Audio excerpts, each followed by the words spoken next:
2019లో ముఖ్యమంత్రి అవ్వంగానే జగన్మోహన్ రెడ్డి కళ్ళు పడకుండా ఉంటాయా? 972 కిలోమీటర్స్ కోస్ట్ లైన్ తీర ప్రాంతం జగన్మోహన్ రెడ్డి కళ్ళు పడకుండా ఉంటాయా?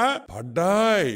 అన్ని పోర్ట్ల మీద పడ్డాయి. ఈ తీర ప్రాంతం గేట్ వే ఆఫ్ ఇండియా కాదు, గేట్ వే ఆఫ్ జగన్. ఏదైనా కబ్జా చేయాలన్నా, ఏదైనా బెదిరించాలన్నా ఫస్ట్ జగన్మోహన్ రెడ్డి గుర్తొచ్చేది మా పొట్టి సారాయి రెడ్డి, విజయసాయి రెడ్డి.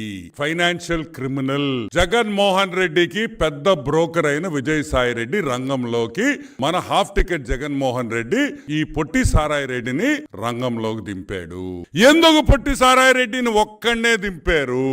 పొట్టి సారాయి రెడ్డి వియంకుల కంపెనీ అరబిందో అనే ఒక సంస్థ జగన్మోహన్ రెడ్డికి బినామీగా వ్యవహరిస్తున్నారు కాబట్టి. విజయసాయి రెడ్డి కూడా ఒక జగన్మోహన్ రెడ్డికి బినామీ బ్రోకర్ అని కూడా మీకు మనవి చేస్తా